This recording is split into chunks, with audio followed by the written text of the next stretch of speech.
What you say? I couldn't do a what? I said you can't. I said it's a damn shame that you can't even take a shit without your Teahive knowing it.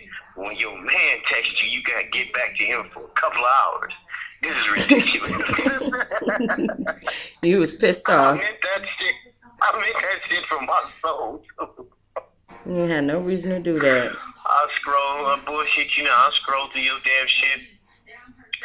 It's one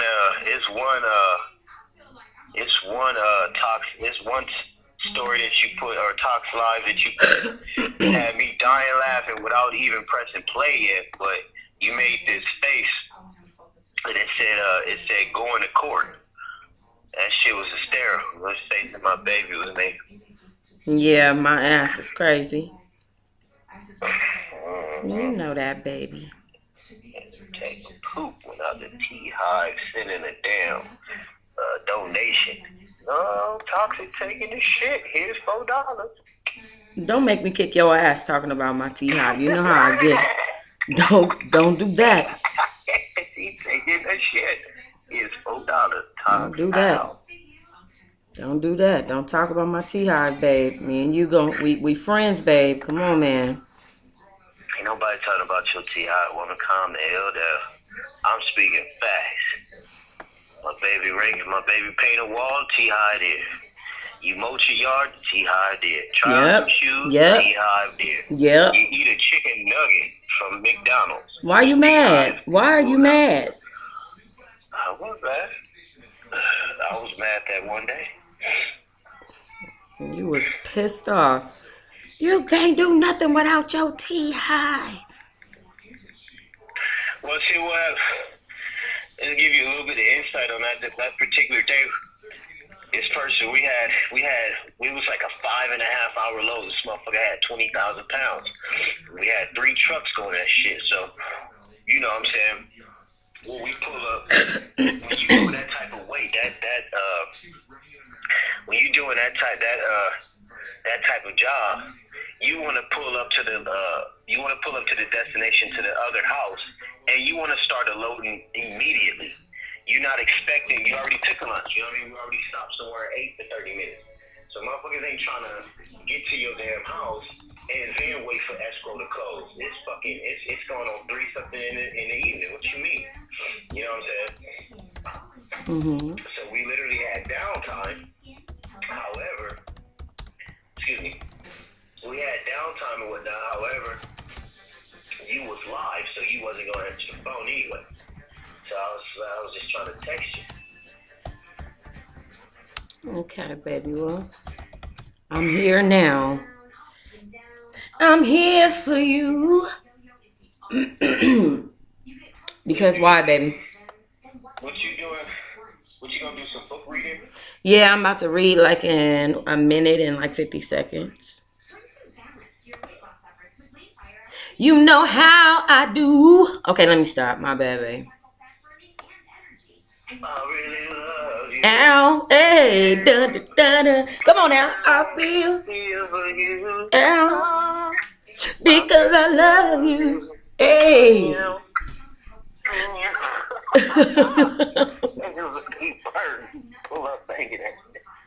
Shit, who was that? Not my baby. You know what it is, but hello. You know I can keep going. I have a song for every sentence. Any sentence. You know them damn scooters? Mm-hmm. The motherfuckers be riding out here. You could rent them in Santa Monica and shit like that. I finally seen the motherfucker fall. He flipped over the side of the handlebar. And it just truly just made my whole fucking week. Like, I laughed so damn hard. Baby, I love you and that's good for you. But I gotta read. I love you. Let me call you back because I'm on a timer, lovey. I'll call you later on this show. Wake up, baby. I love you. I love you. All right, baby. You read good. Be good, okay? All right, lovey. Okay, bye-bye. All right.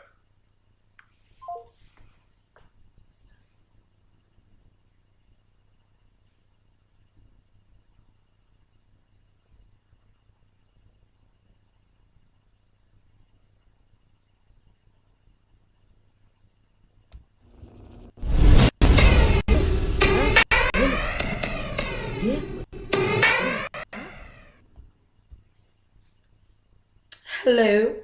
How are you? All right, guys, we are live, and y'all already know. Now, I must say, I might have had the wrong title up as far as the book we're reading, and my bad for that.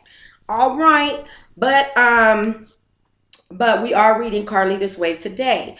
Once again, if you're viewing me on the home channel, then make sure you join me on the backup channel to catch my live videos, okay? Otherwise, you'll just be seeing a video here on the home channel. Also, if you guys are on my backup channel right now, smooches, my backup channel is also referred to as my secondary home channel. And please, guys, make sure you check out TOXOT Live. Please, TOXOTEA Live, please. Okay. All right. Let's get to this book read. Now, we was reading Carlita's Way, child, and we was 10% through this book. Ooh, this is a good book, y'all. Now, as you guys know, this is Demetrius Smith's sister. Demetrius Smith is R. Kelly's ex-tour manager that never got paid for his services, child. That ain't nobody fault but your own. That ain't nobody fault but your own. Okay, let me get on my live and give some people a chance to jump in who's ever not with us. Again, I'm reading Carlita's Way. I know a lot of people be like, well, what you doing? Why we on here? What we got going on? Child, we reading Carlita. Okay, I'm with this. Hola, hola, hello, hello. Hi, is my daughter here? Hi, Nita Tube, sweetie pie. Hi, little baby. All right, let me see. So, when we last left off, she was talking about how she had done a fashion show, and it was exciting for her when she walked in the show because people would tell her that she wasn't tall enough. She talked about how her sisters were molested and how she came to the conclusion that her mother must have gotten molested as well. I mean, there was so much that she shared with us in that first chapter that it was a pretty awesome chapter. I thought it was a little grown up for my baby to be on here. Who knows if she's still on here or not. But it was a little grown up. Let's get into chapter 2. The meeting.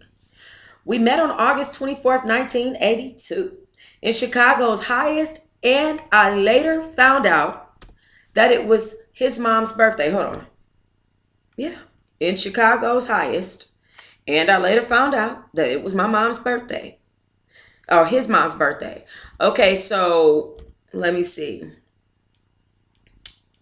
So she's talking about meeting Craig Hodges in this chapter. Let's hope this gets real good. Let's just say that. All right. I later found out that it was his mom's birthday. Well, it happened. My car conked out on me. I made it around the corner from where my sister lived in Chicago Heights. As soon as I tried to turn, the car just stopped.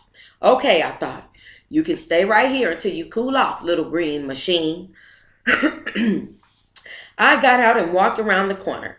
I was a little beat from the night before. I had a fashion show that I walked in, so when I woke up, I hadn't taken my makeup off before I had fallen asleep. I jumped in the shower and patted my face lightly while I looked in the mirror. I saw that my makeup was still in place, and I thought, this is going to have to work. All right, hold on. Now, we read that chapter. I'm just changing the dynamics of my screen. Hold up. What I need to do? What do I need to do? Okay, wait. Why won't this let me change this?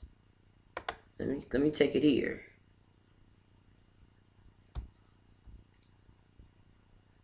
Thank you for all who are live with us right now. Thank you. Okay. So I headed out, and it looked like I had just left the show, but I looked hot with stale makeup on. So for me, it was don't ask and I won't tell. I got to my sister's home. Oh, how I love seeing my sister Linda. She would always have a smile, but behind that smile, she was sad. She was happy to see me as well. We laughed a lot. I made it a point to be silly with her just to hear her laugh. When I got to Linda's place, Lisa was there. She was a good friend of mine and a cousin to Linda's boyfriend. She was very confident and insecure at the same time. And she had this thing about making Linda feel the same way. I had a problem with that, but I kept it to myself. I visited with my sis. We always had plenty to talk about when we got together. There was always laughter. I could make Linda laugh long and hard. Lisa was pretty funny too, but I could keep them all laughing.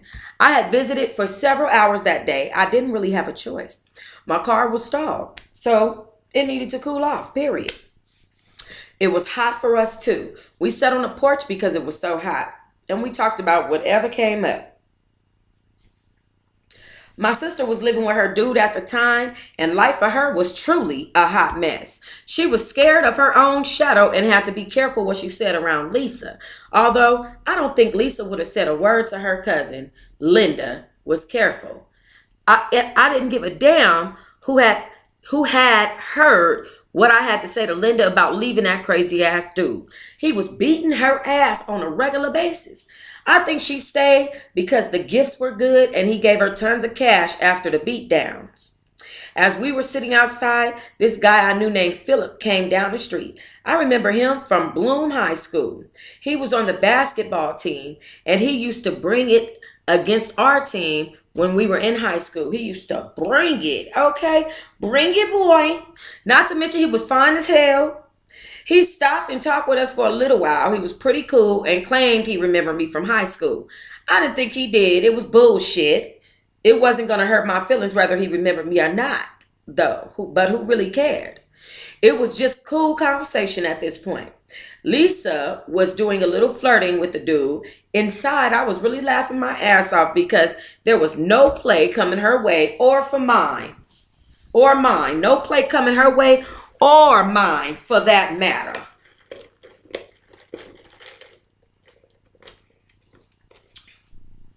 Lisa ass was begging for an ass whooping, huh?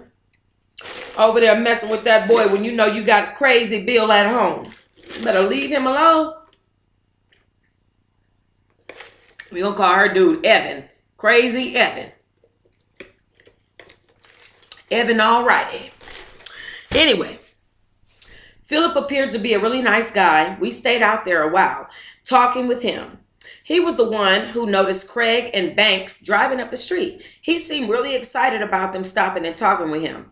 I didn't care who was driving and stopping. I was thinking about my damn car around the corner and was hoping that when I got back to it, it would start up so I can get my ass back home. I could see Craig checking me out. He asked us who we were. Philip introduced us right then. It dawned on me that I had heard this cat's name before, but never had a face to put with his name. I said, hello, and then said to him, I've known your name for some time, but I never had the pleasure of meeting you. He looked surprised. I continued, do you know Andre Clark? He said, yes. Well, you got him in a lot of trouble when we were in high school. We laughed. How was that? He asked. Well, in high school we dated, and we were ordering our school jackets. He and I agreed to put each other's name on our jackets. When his came in, he had your last name on it. That blew my mind, so I canceled mine. I lost a few dollars, but my name didn't go on his, so I wasn't going to wear a jacket with his name on it. And while he wore one with your name on it, I wasn't going to wear a jacket with his name on it while he wore one with your name on it. Craig laughed. I said, Andre was tripping. Andre was tripping that people said you and him played a lot alike. Andre was tripping that people said you and him played a lot alike. So sometimes he would go and play ball with his friends and they played with you. So he would go play ball with his friends that play. I'm trying to put this together in my brain because the rhetoric and the way it's written down is just not the way I would say it. So sometimes I got to pause and put it together before I can read it properly. He got caught up with the fact that people said he played like you and looked like you. It pretty much cost him a girlfriend. Craig seemed nice enough, polite as he could be. He was one that addressed the ladies as sister all the time. So remember in Demetrius Smith's book, Craig was the one who I gave the accent to. That was the Black Panther, my brother, my sister. Okay, so she says that he addressed ladies as sister all the time. He also said I looked like Nefertiti, a black goddess. I'm pretty sure it was the braids I wore. He stared at me as if to say, "Where have you been all my life?" I knew he was feeling me and I was feeling him. There was this attraction right away. I had butterflies. For some strange reason, his friend Banks started coming on to me. "Banks, if you don't get your broke ass." I'm just playing. I don't know Banks. But she don't want you, Banks. And besides that, he done told her she looked like Nefertiti. Now that remind me of a little Scrappy, or not a little Scrappy, Scrap, using words like cultivate with these women. Stop using big words that mean union to these women. They're misinterpreting the fuck you saying. Okay? Anyway. And I bet you she didn't think years later her ass would be dousing his ass in gasoline.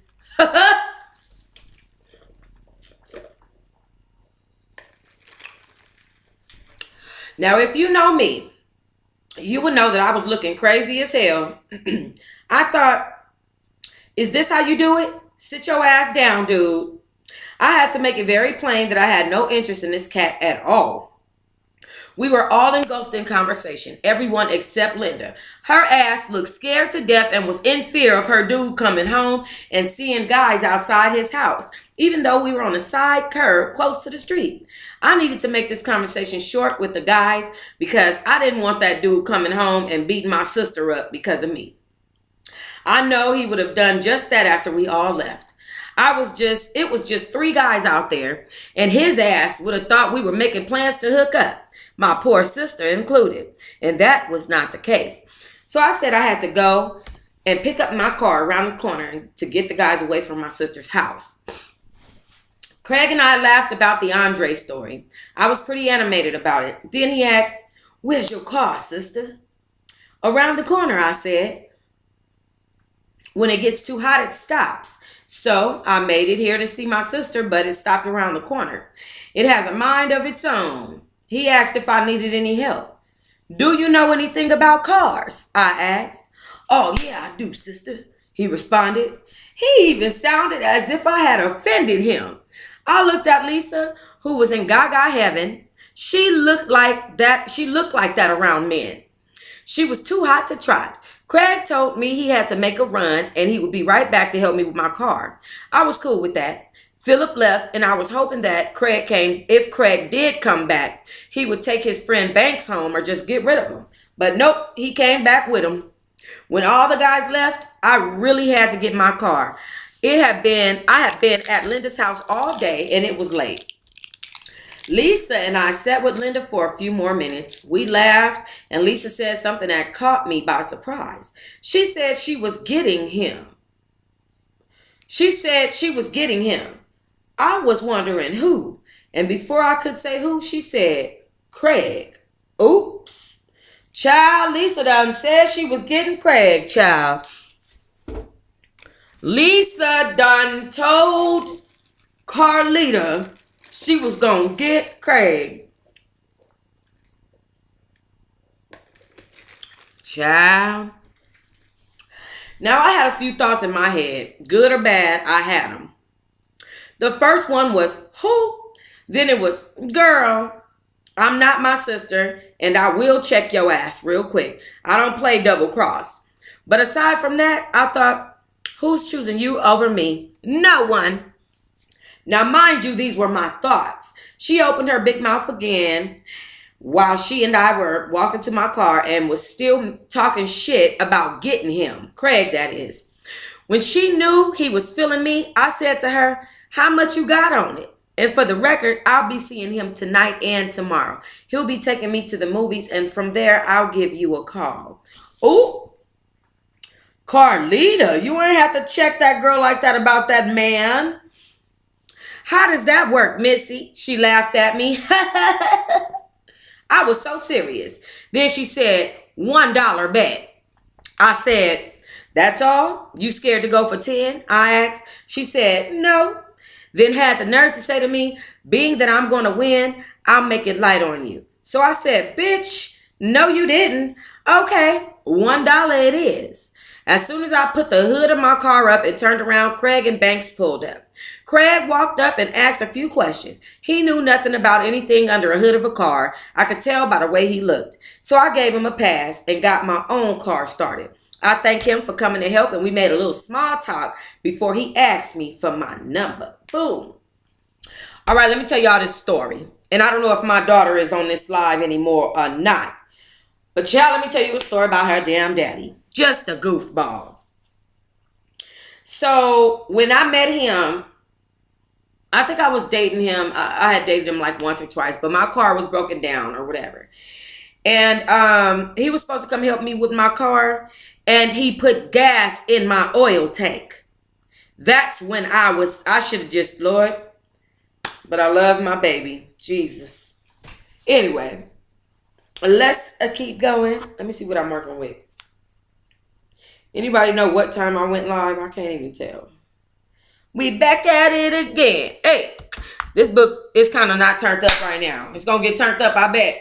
Hey, we back at it again. Hey. All right. So she says, it was obvious that he was very interested in me, although I couldn't let him know I had just made a bet for only $1 that he was going to be taking me out for the next 2 days. We said our goodbyes. He and Banks drove off, and I drove Lisa back to my sister's house and let her know she could pay me now. Bitch, pay me. Pay me, no, never mind. Bitch, pay me. Craig called me that same evening and wanted to visit. I told him I had to get ready for work. I didn't realize he was as tall as he was when I answered my door. I was excited about him visiting, although I didn't want him to stay too long, and he didn't.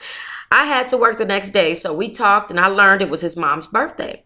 He had one sister and went to college at Long Beach State. He talked a lot about college and told me he lived in Park Forest but grew up in Chicago Heights. Ooh, Lord. Them Chicago peoples, Jesus. She wanna fuck with a nigga from the Chi-Town. Chi-Town. Chi-Town. Chi-Town. Chi-Town. All right, anyway. We talked about Andre a little and laughed again about that little ordeal. So my deal was to get him to agree to a movie the next day after I got off work, and he did. He was a complete gentleman on the visit. I called Lisa when he asked to go to my bathroom to let her know that I wanted my $1. She said, only if we went to the movies. I said, we're going, girl. He already agreed to take me. My truth was I was not looking to get close to anyone. I had a full plate with work, school, and shows every weekend. I got caught up in Lisa trying to punk me and acting as if she was the shit. My ego was a hard one to calm down then.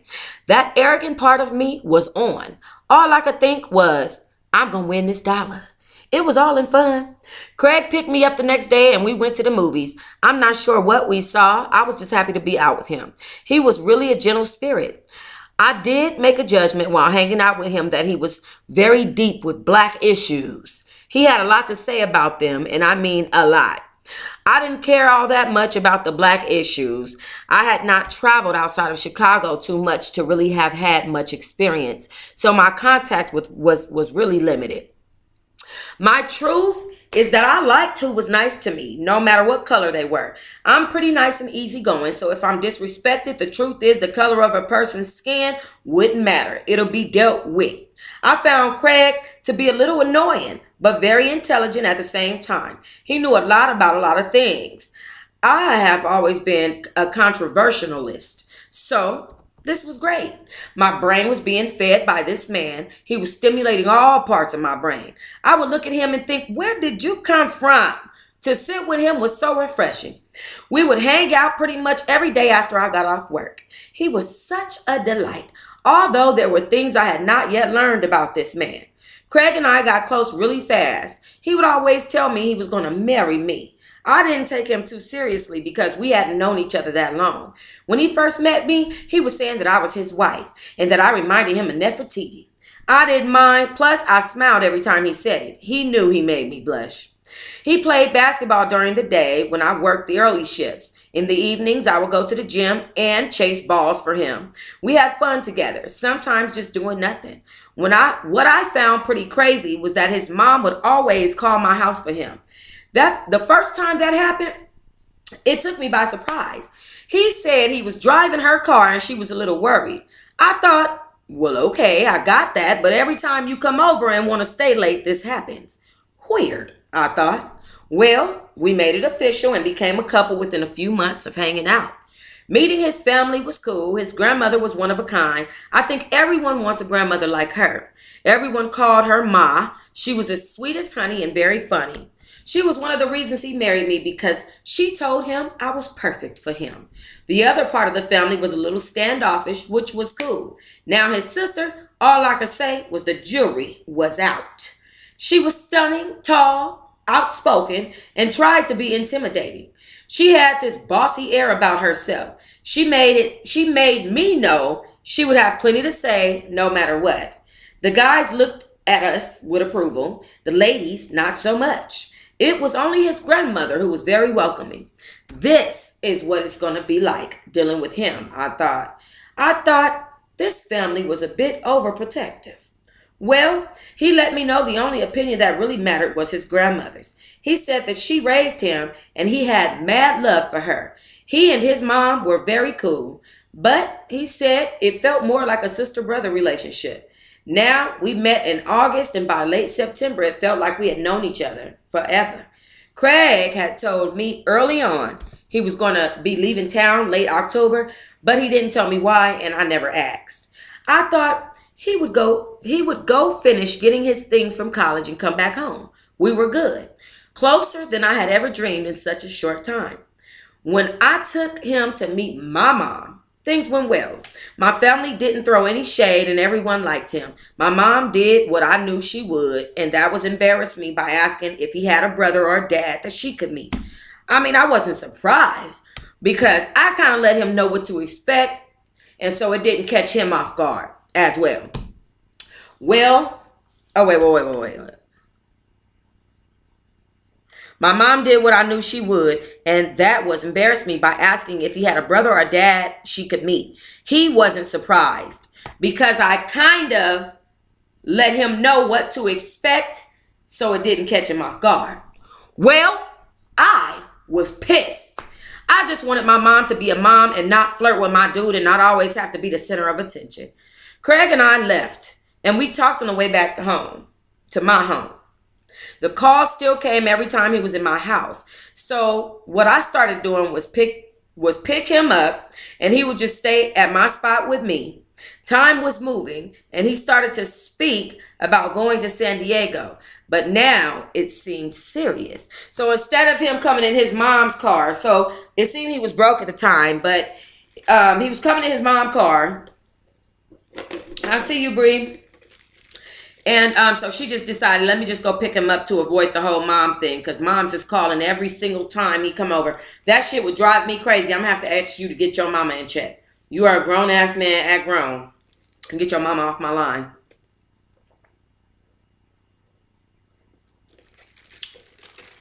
Oh, God. All right.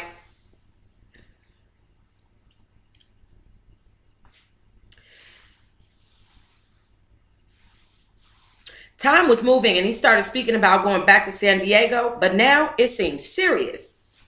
I was not ready to hear what he was saying. He said that he had been drafted by the Clippers. The Clippers? Is that the Navy? I asked. So the first thing I thought was he's going to the Navy. Oh, my eyes filled with tears when he was talking. I was not going to do a long distance relationship at all. I was not up for it. Plus, what I had learned is that men who go to the military almost always cheat when they're overseas. So I was not about to do this with him and some damn Clipper ship. So he tells me he won't be back for a while, and I'm crying and saying I didn't want him to go to the Navy. But he's got this big grin on his face. I'm thinking, what the hell's so funny? I'm sad, and I'm really sad. So he's laughing, and he says to me, you gonna be my wife. No, I said, I don't want to be your wife. I don't want you to be my guy, and for sure not my husband in the military. I want you home, and I can work and make it happen right here with jobs. Then I told him about the picture of my sister's husband when he was in the service. He's still standing, looking at me with this big ass smile on his face. So now he stops me and he says, Carlita, I'm not going to the Navy. The Clippers are a basketball team. Well, that still didn't help me because the fact that he was leaving, my response was, can't you play ball here? He said, yeah, but I was drafted by the Clippers. It's not the Navy. He's still laughing. I'm sure he was laughing at me for being so naive. But for the life of me, I was confused. Then he said, yes, you will be my wife. And now I'm looking crazier than ever at him. He explained that the Clippers were an NBA basketball team. I didn't know much about the NBA. All I really knew was Dr. J and not much else. I had let sports go after high school. I hadn't been much in touch with that world at all. I worked, I went to church, modeling school, taught modeling school, shot from time to time, I partied a little. I mean, that's what I did in my world. So the tears dried and I still had a lot of questions. I asked as many as I could come up with. He made it easy and I wanted to know why he had never told me this before. His thing was to make sure I was not after his money. I said, what money? You don't have no money and you live with your mama. We laughed and got past all that. We got past it all that night. Things were always pretty easy when we got together. We could talk about anything and for the most part, we had become really great friends. He mostly would say we're inseparable. We didn't have much time before he would be leaving to San Diego, so we tried to spend all our time together. One thing that I enjoyed about him was that when something came up or had to get done, he didn't ask a lot of questions. He just got it done. We never argued about what was needed. See, in my family, it was always a fight to get shit. And if you needed something as simple as a ride or to be picked up, it became a problem. Now, everyone was trying to get time with him, and I mean everyone. His family planned a surprise party for him and didn't invite me. For some reason, they started to hate me and didn't try to hide it. They wanted me to go away fast. His mom had plans for him to marry her best friend's daughter. Girl came out the woodworks. His sister made it a point to let me know he was not going to be with me. I felt this was something out of the soap operas and I had no clue how to deal with it. So when I found out about the party, which Craig told me about, some surprise, that I was not invited to, he told me he wasn't going. For me, that wasn't an option for him not to go. I said, how about we just go together? And that's what we did. The truth is his family was saying I wanted his money. Little did they know I didn't know anything about him going to the NBA, and we, and I can speak for him, cared for each other genuinely.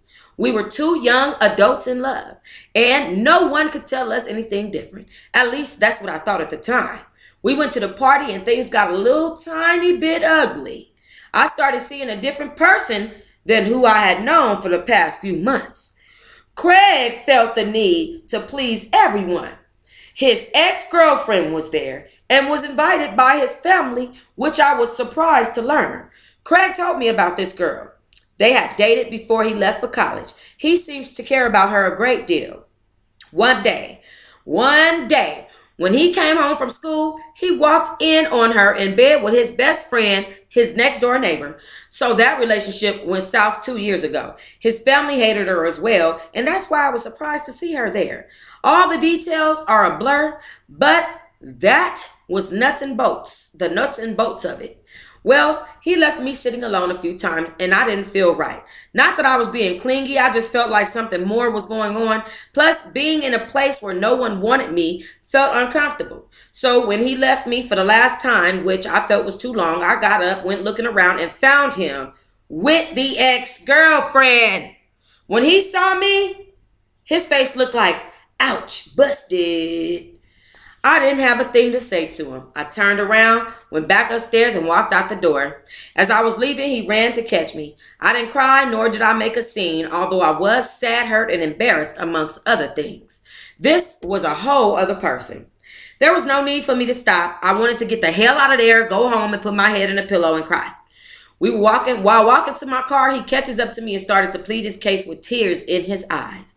I was not interested in anything this dude had to say. As I got up in my car, I looked at him and thought, what the hell could he say to me that would change anything? You gave your family exactly what they wanted. Now just go away, I said. I was done. At least I thought I was. I started my car, looked at him again, and then turned it off. All I could think was, this is just drama and I can't do without it. All has gone bad. He said he was sorry. My thoughts were, no shit. Sorry was an understatement. He said, when I looked up and I saw you, I knew I messed up. I didn't realize I didn't want to be without you. I fell into the moment and I was trying to please everyone. I thought, bullshit. He said, I don't want that girl. She knew I was there with you. So what were you thinking by your actions? I asked. She just kept pushing. From where I was standing, didn't look like she had to push too hard, I said. He continued to make excuses. I said, enough, Craig. I don't want to hear this shit. You were doing what you wanted to be doing. Don't blame anyone for your actions. I need to get the hell out of here. This is your party that I was not invited to. So everything else has gone the way it was supposed to go except me showing up. He got in the car with me and I headed home. I said to him, where should I drop you off? He said, nah, I'm going with you. As pissed as I was, I wanted to take his ass to the nearest hole and drop him in it. But it made me feel better that he left the party without saying a word to anyone. I wanted to shout out to everyone who put the damn party together.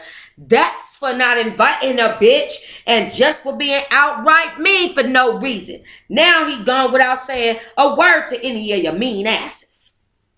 We made up that night and talked until dawn. He promised me he would never put me in a position like that to hurt me again. I said, don't make promises you can't keep.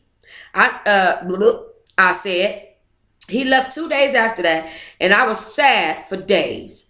Now, this is the second time I had been upset with him because this was the second time I had been upset with him since we'd been dating. The first time was when he had gone to the temple.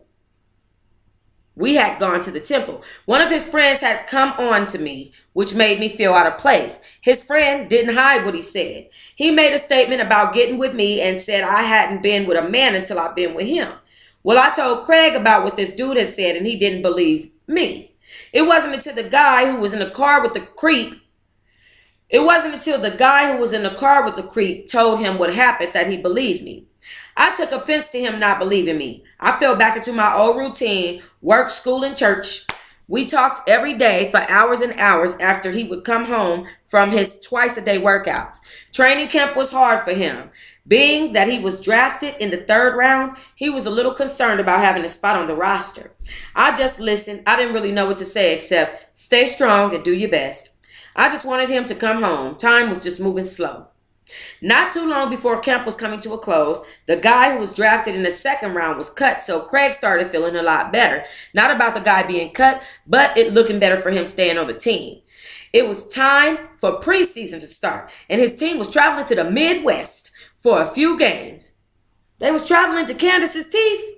Anyway, I'm sorry. They were hitting Milwaukee first, then Chicago, after that Indiana. And I made plans for me to come visit him right away. Now, I had not seen his family since he had left the airport. And believe me, I wasn't looking forward to seeing them at all. I was sure they would be in Chicago, and I thought we would spend time alone in Milwaukee. I took a Greyhound bus to Milwaukee where he was. It was a 2-hour ride. Woo, I was excited. When I got to the hotel, it was good to see him. It felt like it had been years. It had only been a few months. We talked a lot. He kept saying he was convinced he wanted to marry me. I think he kept saying it to convince himself, although he knew his family was against it. I wanted to marry him, but I had my reservations about all of it. I had trust issues and the fact that I didn't feel he spoke up for us. My truth is I just wanted him to tell his family to get over it and let us love each other. They didn't have to like it, but they did have to respect us. It never happened. That is, he never spoke up. The next afternoon, there was a knock on the door. He told me to answer it while he was in the shower.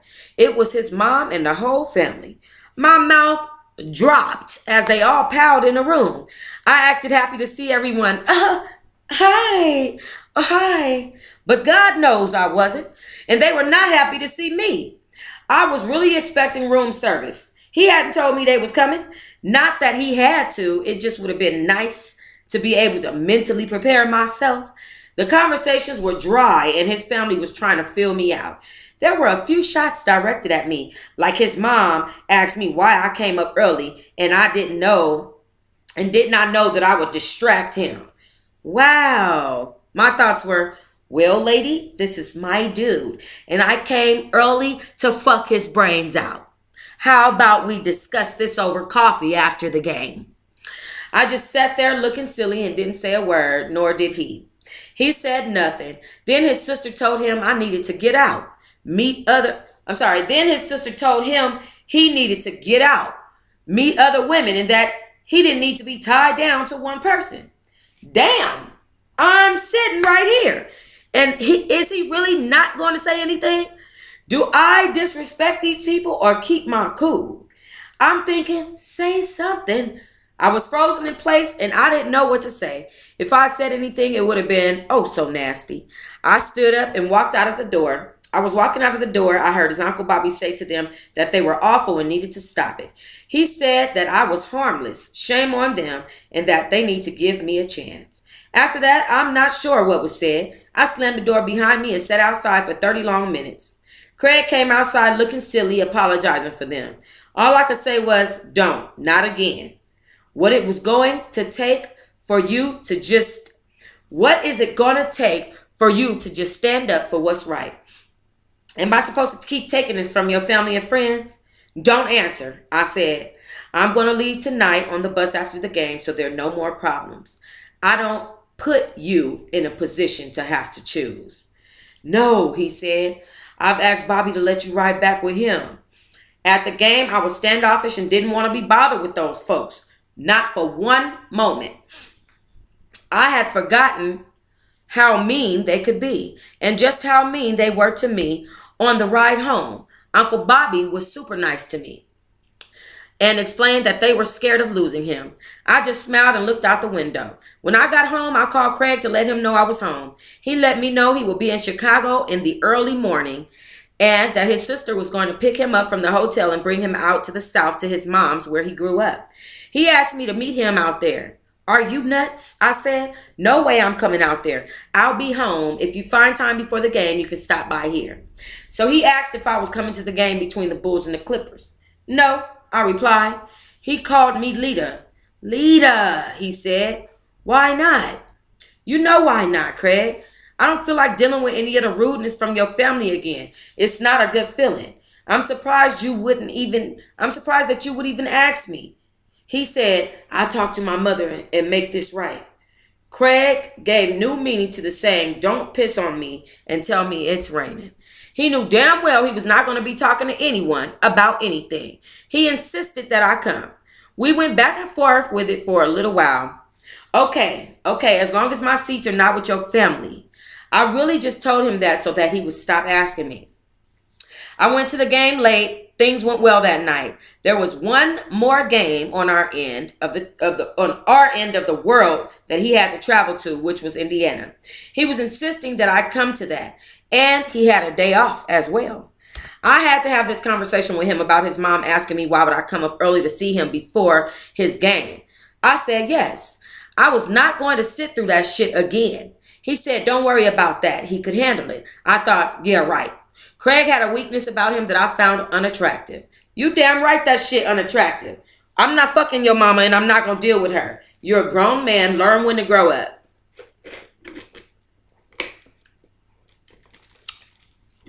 I'll cuss your fucking mama smooth out. I don't give a damn if your whole family is there. If your mama come at me crazy, I'm cussing her ass out.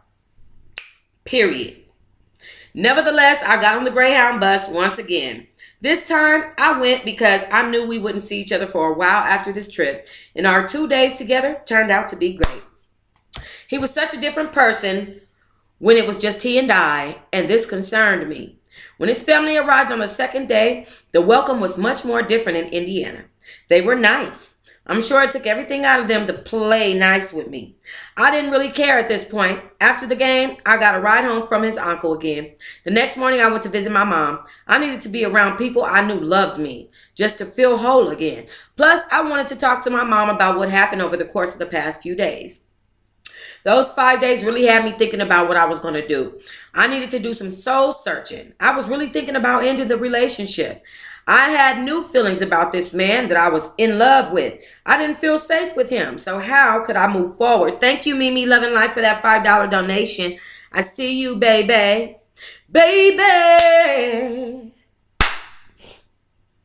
Hey, I really want to love you. All right. When he got back to San Diego, he called every free moment he had. He wanted me to come there to live with him and get married. Was I ready for this? Was I ready to quit my job and give up school? No, I wasn't. This was in late October. He was getting used to the traveling, and living in a hotel was not working for him. I found out I was pregnant, but I kept it to myself. I was not ready to hear that I had done it on purpose. I was not up for that. So I didn't bother telling anyone. So by mid-November, we had plans for me to move to San Diego. I got things taken care of on my end. I had no idea what to expect in this new chapter starting in my life. I got to San Diego. We lived in a hotel for a short while, and then we got a place to live. San Diego was amazing. I had never seen anything in my life so beautiful. Our apartment was nice. I wanted my mom to come see this place. Now my life was moving in the best possible way. We had to have a conversation about this baby growing inside me now. To make a long story short, it didn't make it. We lost that one and the one after that. I wasn't sure if we would ever have any children at this point. Going to the games was fun, but losing wasn't. That was a different story. He came home cranky sometimes. I had been in San Diego for a while now and thought I was done dealing with his family, at least for a while anyway. One day, Craig called home to let everybody know I was there. His sister didn't give him a chance to talk. She told him she had seen me in a club hanging out with some guy. Craig gestured for me to come near him and put my ear on the phone so I could hear the conversation. He also gestured for me not to say a word. I listened while his sister told him she had seen me in a club 2 weeks in a row and that I was out with some new guy I had been dating. Wow, I had been in San Diego for at least a month now. These folks were pulling out all the plays.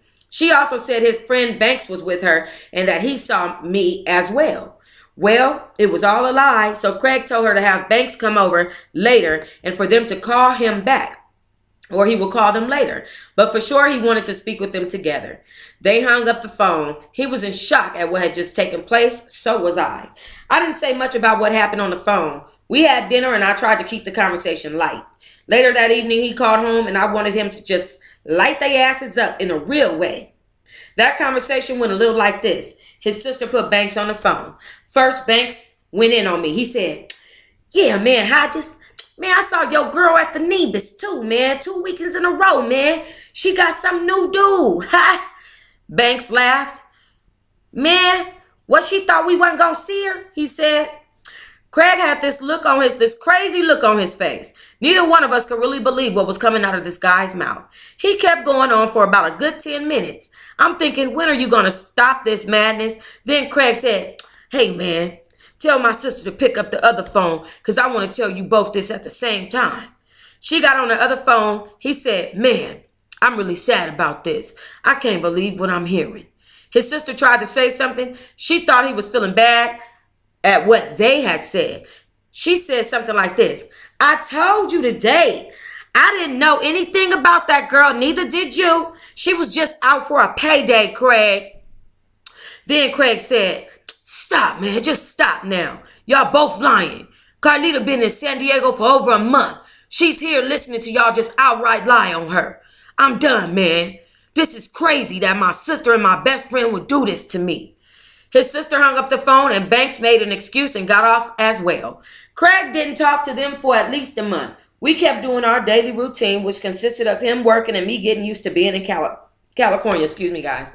I liked being there and didn't know what I was going to do with myself.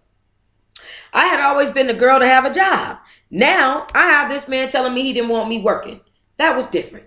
The first year was nice. I met a lot of new people, although I didn't do much with the wives or the girlfriends of the players. Okay, so this wasn't the game edition where you got the sunshine rays or the shine rays, whatever the hell they called them on that show, The Game, where all the wives hung out. This was not that. Okay, this is not Basketball Wives. Okay, she was not with it. Craig was my only friend. We became even more inseparable. When you saw him, you saw me. Oh, okay. He took me around San Diego, and we would always go to this place called the Sunset Cliff right around the time the sun would be setting. She's talking about, now they're called the Stairs. Anyway, it was the most beautiful thing I had ever seen in my life. She's talking about the Santa Monica Stairs. I would be thinking, what a life.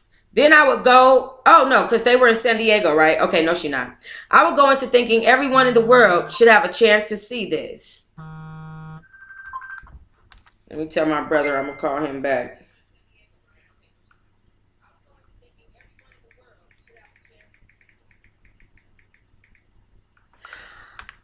Throughout the day, when Craig was at practice, I would just do housework and write letters and send them back home. When he started getting fan mail, I would make it a point to try and answer it all for him. He really didn't make all that much money. His contract was only worth $45,000. To me, that wasn't that much, although it was more than I had ever made on my own. People thought that because he was in the NBA, he made millions.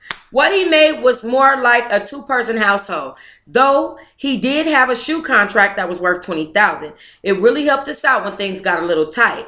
With that arrangement, we would always order shoes for the family and send them back as Christmas gifts. We didn't talk a lot about the money until the day we got our bank account, and it was low. And there was no explanation for where the monies had gone. Little did I know, Craig had signed a power of attorney with his agent.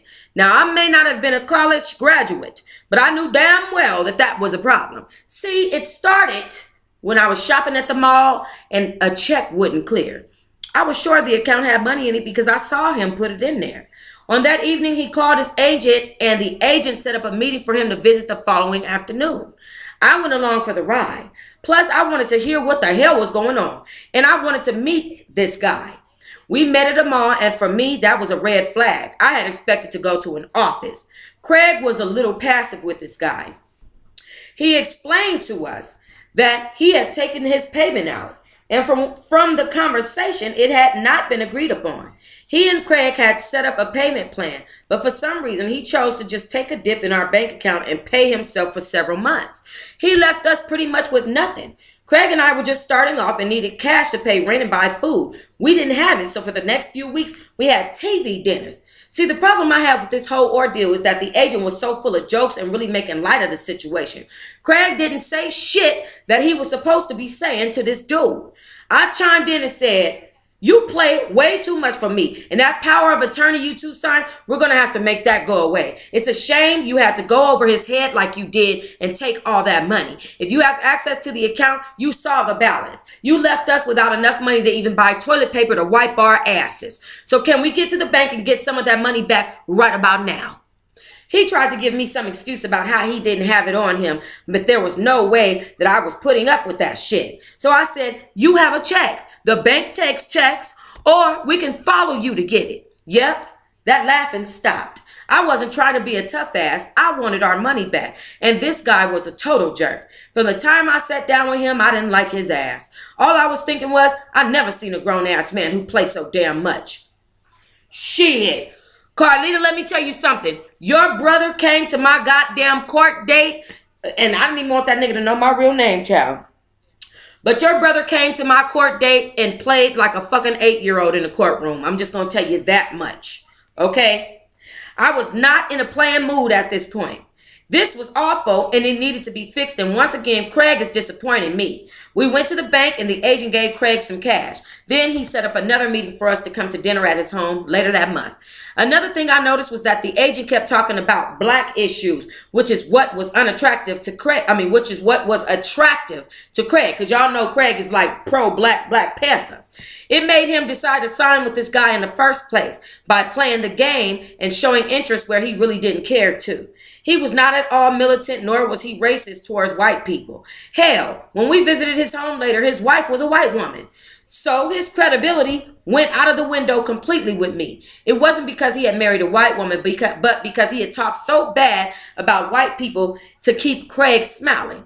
You see, Craig was over the top with black issues. He studied black history in college. And if you ask me, it kept his ass living in the past.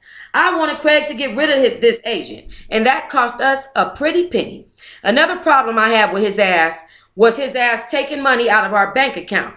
Craig hadn't followed through with getting rid of the power of attorney in time, and we ended up keeping this agent for about 3 years. Too long. The worst part is that Craig never did anything about this guy taking all of our savings. I would tell my husband, why won't you fire him? What does he have on you? I didn't get it. This is our life, and you're allowing him to misuse us. Why is it when you get with this guy, it's as though you work for him? I said, he works for you and not the other way around. I don't care if he studied the law. This one here is common sense. He's taking advantage of you and you're allowing it. At this point, Craig was getting sick of my mouth, and maybe I should have just been quiet, but I couldn't. He wasn't the only one in this. I was tired of the TV dinner and beans. Hell, we was in the NBA, not the other way around. It took some time for the change to take place, but it finally happened after losing thousands of dollars to this guy. Stress was becoming a way of life in my household. I didn't expect it to be so complicated. Craig was looking weaker and weaker by the moment, and to some degree, I was losing respect for him. I wanted someone to talk. I felt things were changing too fast. I don't know, maybe I was a little homesick. I needed a friend to talk to, someone who could have me look at this from another perspective. It's funny how you hope or wish for things and then it falls in your lap. Well, that's what happened to me. I was picking Craig up from the airport. Their flight was late. The team they were going to play next came in early. As I was sitting waiting alone, this young man came up to me and started talking to me. We exchanged information as they was leaving. I didn't think much of it at the time. I took the information with the intention of inviting a few of the guys over for dinner after the game, which is something we did when some of the teams came to town. Once Craig's plane came in, I tried to tell him about the conversation I had with this gentleman. He didn't think much of it. He said, nah, he didn't want to have anyone over. I thought, cool, I'll keep the number. He and I became good friends. He was more like a mentor to me at first. I was happy that I found a friend I could really bounce some serious thoughts off of, although I didn't know at the time he would be that friend for me. We didn't speak much at first, maybe twice a year, but as the years passed, we became close. He was direct and seemed to handle business. Sometimes I needed an outlet. Ooh, girl. Hold on, y'all. Let me see how much longer this chapter is and if I'm going to continue. All right, let's keep going. Over the course of the first year living in San Diego, I found it different but beautiful. Now, I want to tell you guys this. This makes me think about R. Kelly and his money and R. Kelly and Demetrius Smith, and how Demetrius Smith was saying that his sister was handling Craig's money. Well, this is why his sister was handling Craig's money. Craig is clearly irresponsible and will let people take advantage of him. That's not something that we can agree with. We can't do this. Okay? Over the course of the first year living in San Diego, I found it different but beautiful. My grandmother and I spoke often. I always felt like a little girl when I spoke with her. There was always a comfort in speaking with her. She and I spoke one evening, and I told her about some things that were going on, how nice it was in San Diego, and how I wanted someone to visit me. I told her how I missed everyone. She told me she was going to come out to visit. I didn't believe it, but a week later, she was there. That was a very happy time for me. She didn't get to see a game because they were on the road, but she and I did a great deal of cooking. I think she felt she needed to teach me some of her fancy cooking. She was amazing. I stayed for She stayed for 3 days and then she left. I cried like a baby. It was so nice having my family around.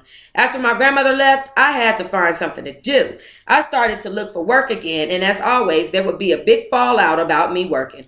I asked, how about I start a small business? I felt I was wasting away at home in front of the TV. Okay, so that might be another reason why she decided to take over the project with R. Kelly when it came to Craig Hodges. That could be because she didn't have anything to do. So he was out playing basketball, playing golf, doing his thing, practicing, rehearsing, whatever he was doing. And so she could handle the R. Kelly thing for Demetrius and for Craig, and they could all be cool. By the way, guys, we're reading Carlita's Way. Head over to Amazon and get your copy so that you can read along. All right. I wanted a life. I think Craig felt my frustration, and when he seemed to think I was at the end of the rope, he would bring up marriage. That got old as well. I didn't think we would ever get married. This was not a topic I was up for talking about much because I felt if he really wanted it to happen, then it would. Okay, girl. Chapter 3, called The Mornings. Y'all know I'm going to read this first paragraph. Although we agreed on marriage and went to take the blood test, it hadn't happened. I let Craig know that if the blood test expired, I was not going to get stuck again. So he had better figure out what he wanted to do. It was not to rush him. I'm not big on needles. As a matter of fact, I hate needles. So in the morning of March 3rd, 1983, Craig woke me up and said, get dressed. I didn't ask any questions. I just got dressed. I thought we were going to breakfast, so I remember throwing on a pair of blue jeans and a red shirt. He drove on the side of the freeway and pulled up to the chapel. It was a cute little white building. Okay, I don't know what the blood test thing is about, but child, obviously we gonna find out the next time. Carlita. Let me tell y'all something. For one, I'm thoroughly impressed at Carlita's book because I just feel like it's so realistic. It's so good. It's so well put together. I kind of can piece together who this person is, know what this person is about. Because why? Because I've read about this person in another book before. So I can kind of, absolutely figure out who he is. I can understand the fact that, guess what? She might have taken over his money. But now I understand that she took over his money because they lost thousands of dollars. And who knows? Demetrius Smith might have known that Craig lost thousands of dollars like that. He might have been there watching, and he might have thought that he was going to be the next one in line to take advantage of Craig Hodges. And Carlita just knocked that shit right on out the park. No, boy. Go over there, boy, with your face ass. Anyway, y'all. Y'all know what it is. Let me check out these comments. Child. These comments. All right, let me get to it. Let me see. Ooh. Who I miss? Serenity, a.k.a. 007. Keep up the good work. Love you, Toxos. Thank you. Thank you, Serenity, my boo. Oh, y'all was definitely making it rain. I see the rain. I see it raining. You know it's pouring. Hey, you know it's pouring. Hey, see the rain. Hey, see that rain? Yeah. Oh, Taylor is coming home tomorrow. I can't wait to see my dog. Yeah. Can't wait. I'm so happy about it. Thank you to all you guys who joined me. Y'all are the motherfucker bomb. Again, if you guys are missing, if you are missing any reading sessions, then please make sure that you check out the website, TOXSDIAMOND.com. I'll be uploading these first 2 reading sessions there, and that's where the playlists will be. I'm not going to be creating any more playlists on YouTube for the book reading. They will be on the website. And yes, that is to encourage to bring traffic to the site, child. But of course, y'all know how many of y'all know I love you? How many of y'all know that a bitch loves you? Hold on, y'all. Let me just get my thoughts together. Let me see. Donations. Thank you to everybody who donated. What else? Yeah, thank you to everybody who donated. Thank you to everybody who watched. I'm trying to figure out if I'm leaving out some. Make sure you guys text me or email me at ToxicDiamond, ToxOT.com. If you guys want to join the VIP Teahive, thank you so much. And then make sure that you guys like and subscribe.